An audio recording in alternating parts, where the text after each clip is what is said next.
All right, cool. So check it out. Here on another, I guess I won't even say another episode. This is kind of more like the first episode. But here, Mike Williams on sax here. So excited to be able to be here on today. So let's talk a little bit about what's going on. Let me shift you over there a little bit. Let's talk a little bit about what's going on today. It's kind of what's happening.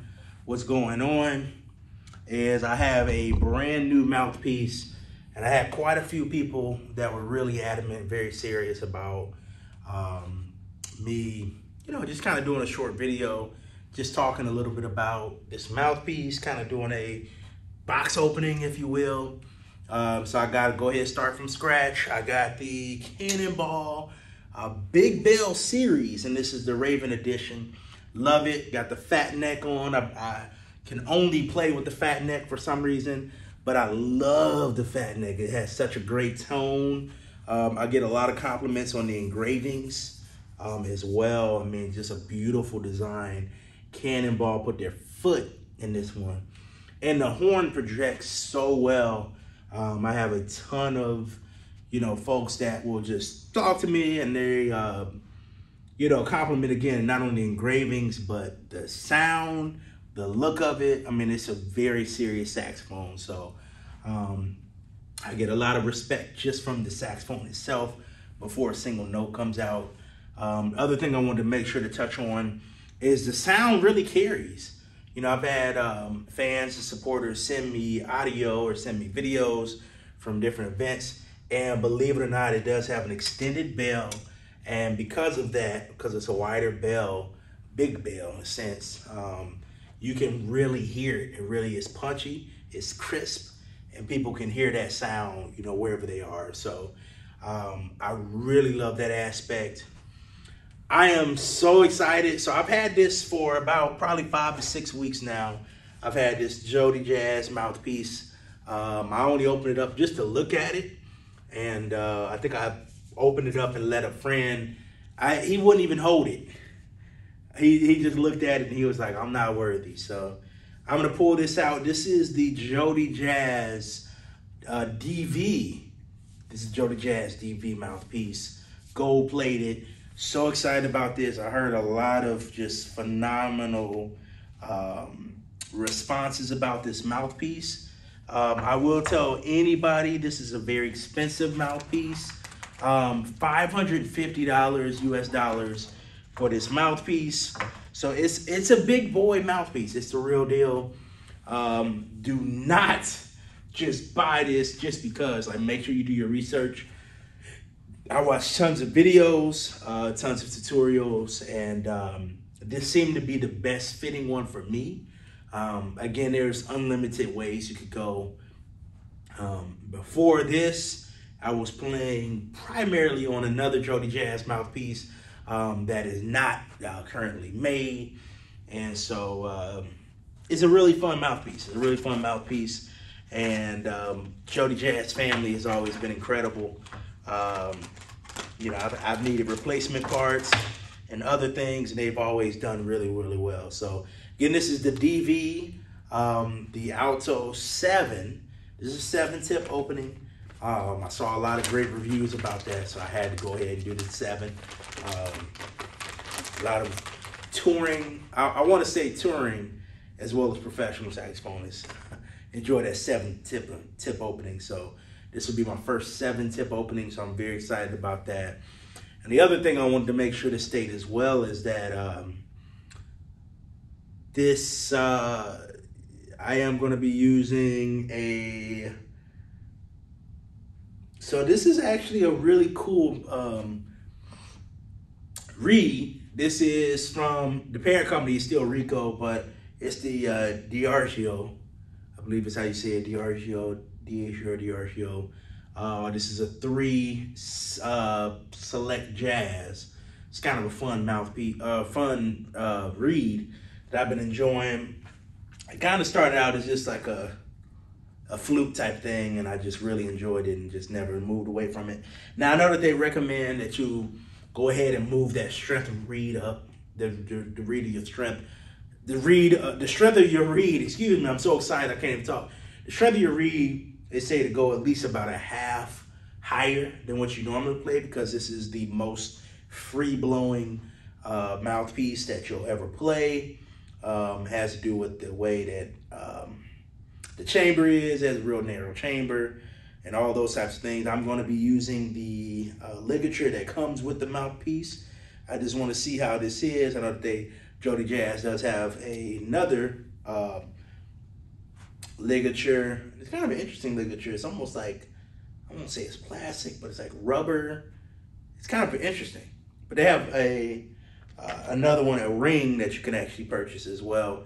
And so I think what I'm gonna do is I'm gonna test it out. I'm gonna play on this for the first time ever. Okay, it does fit. I was a little bit nervous. You know, I'm sure a lot of people have had those scares. I know I've had those, my fair share of scares where you're like, oh Lord, I hope it fits. You know, but that's the good thing about these professional saxophones is mouthpieces do fit really well. Make sure I put the ligature on correctly. That's what I was gonna say about the reed, is that I had another reed that I ordered, more of an actual synthetic reed that I ordered, had some issues, has not arrived. It said it arrived, so I have to, you know, call and kind of cuss them out a little bit. I really hate doing that. Anyone that knows me knows I'm a really, really nice person. I really hate to get, like, you have to go there with those types of places over the phone, unfortunately, and I really hate doing that because I suck at being angry and mad, and you know, you failed me, and you know, I'm not good at that type of stuff. But anyway, we'll try this out. We'll see what happens. Again, this mouthpiece is $550 US. I actually got it through Sweetwater. Really cool thing. I'm so happy to hear that now that they carry band instruments. So I was able to throw it on my Sweetwater credit card, pay like 50, well, it's like 70, 60, $75 a month, something like that for like 6 months. So I'm very excited about that. The other thing I want to notice is, note that I do have a new neck strap, and I'm giving it a try here. Kind of padded. I think this is leather. Maybe about $25, $30 neck strap. I've had other neck straps, and I've had this kind of like this black residue that it leaves on like my nice dress shirts and stuff like that, because I get to sweat and I get to having fun. And so I want to try this neck strap. It's a little bit thinner, so it's not as thick, which is great, but it still has that nice padding, which we need. It's a heavy saxophone, and you know, I hope that that works out really well. And first time trying this neck strap as well, so see if I can get a good thing going here. And I'll tell this too, I really don't like to practice. So, all right, let's see here. Let's make some adjustments here.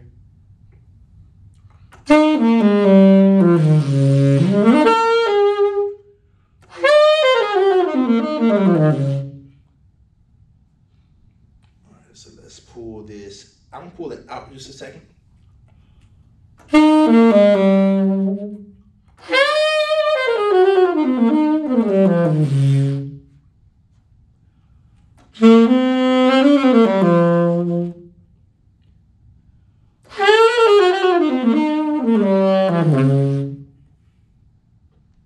Overall, not bad. Let's see here.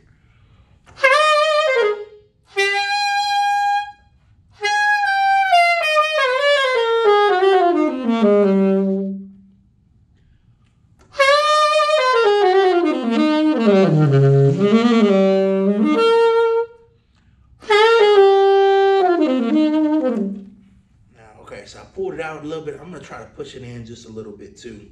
Trying to find that sweet spot. Every sax mouthpiece, I always feel like you have to kind of find that perfect sweet spot. I feel like I'm going the opposite direction, so let me try pulling out. Pull out a little bit more.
Yep, so I'm just gonna keep on doctoring this thing a little bit.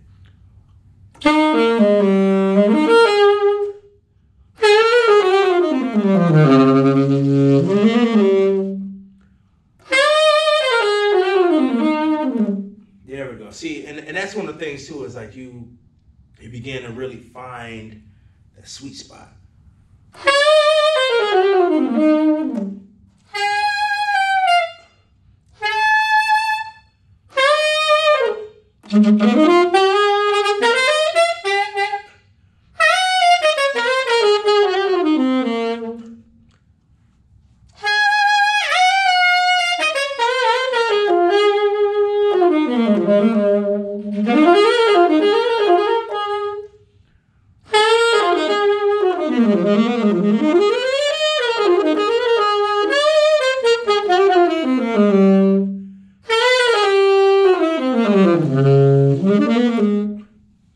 So I'm starting to kind of get there a little bit, and usually, so what happens for me is like I usually like to spend maybe a couple months really getting comfortable with something before I really, pull it out and start performing with it and playing with it live. I'm not sure if that's going to be the case with this mouthpiece or not. It might, be by the end of a rehearsal. It might be love at first sight. Other thing to remember in this case too is I was out of the game for about a week and a half, 2 weeks. Did come down with COVID, unfortunately. So that slowed me down on the gig side of things. And as well, that made it where couldn't practice, couldn't do, what I like to do. So this is my first time also playing since COVID.